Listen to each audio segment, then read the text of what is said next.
Hai, Assalamualaikum. Okey, sikit dalam pembelajaran tunjang sains awal, memang kita akan berjumpa dengan standard kandungan membuat penerokaan ke atas tumbuh-tumbuhan. Oleh itu, dalam projek Cotton Farm ini, saya akan bawakan murid-murid saya untuk meneroka, memerhati, merekod proses percambahan dan pertumbuhan biji benih kapas.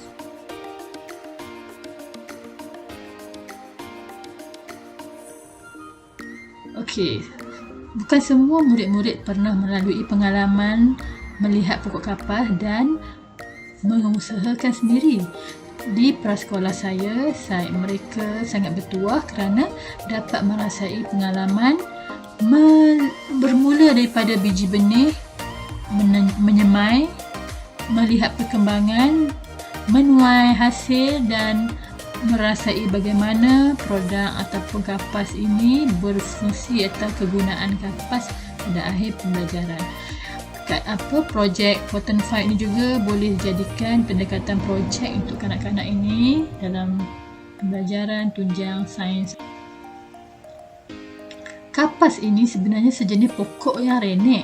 Dia tak besar, dia separas tinggi seorang kanak-kanak prasekolah. Tapi dia tumbuh merendang dan makin membiak dan menghasilkan banyak biji-biji kapas ataupun buah kapas. Tumbuhan ini asalnya bermula banyak di negara-negara Eropah, Asia, negara-negara Asia, Afrika, Amerika dan Australia. Kapas bagaimana yang kita tahu boleh digunakan untuk kegunaan harian dalam kehidupan manusia seperti mencuci telinga, menghentikan luka. Sebenarnya daripada kapas juga boleh menghasilkan tekstil yang boleh dibuat pakaian. Okey, lihat adik-adik ini seronok kan bila bersama-sama membuat aktiviti dengan kawan-kawan. Sebenarnya kanak-kanak ni suka meneroka, suka benda-benda baru. Apa sahaja yang terjumpa semuanya akan menjadi bahan tarikan mereka dan cikgu tidak pernah marah kerana cikgu anggap itu sebagai satu juga bahan pembelajaran. Tengok tu, mereka berebut-rebut. Sebenarnya cikgu memainkan peranan ketika melaksanakan aktiviti supaya sikap berebut-rebut ditukar kepada sikap berkongsi alatan dan bekerjasama, juga kemahiran mengikut giliran. Semua ini boleh berlaku dalam kelas prasekolah, terutama aktiviti-aktiviti yang dilaksanakan di luar bilik darjah. Sangat merangsang kemahiran-kemahiran baru kanak-kanak prasekolah. Okey, mereka menyiram pokok kapas mengikut giliran. Setiap hari mereka sangat teruja untuk melihat bagaimana pokok kapas berkembang. Kadang-kadang cikgu tak sempat memberi arahan, mereka sendiri datang ke sekolah, meletakkan beg, bersalam dengan guru dan terus meminta izin untuk menyiram pokok tanaman mereka. Ini masih dalam proses semaian anak benih pokok kapas. Dan pokok kapas nampaknya sedang berkembang, dan bila tiba masa yang sesuai, cikgu membuat persediaan untuk melepaskan anak-anak kapas ni ke tanah supaya ia lebih terus membesar. Dan lihatlah hasilnya. Pokok kapas pertama yang agak matang bermula dengan bunga berwarna merah. Seterusnya, bunga berwarna merah akan bertukar menjadi warna kuning perlahan.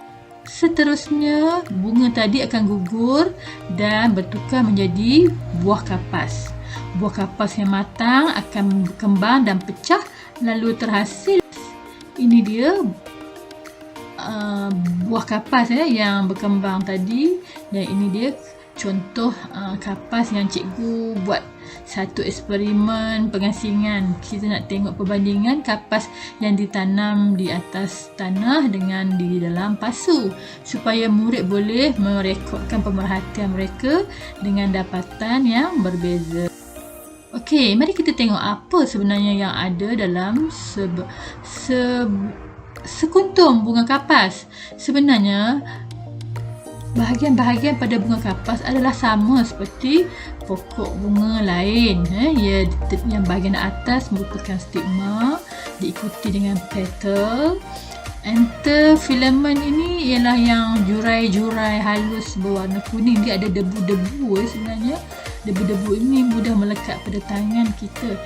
Okey. Dan biasanya binatang bermain peranan yang sangat berkesan untuk menggalakkan proses perkembangan pokok kapas ni berlangsung dengan sempurna. Okey, serangga-serangga kecil, bukan binatang, maafkan cikgu. Serangga-serangga kecil memang suka hinggap di pokok ini. Sebenarnya mereka membantu melancarkan proses perkembangan pokok kapas. Seterusnya, bila kita buat belahan di bahagian tengah tu, kita dapat melihat dia ada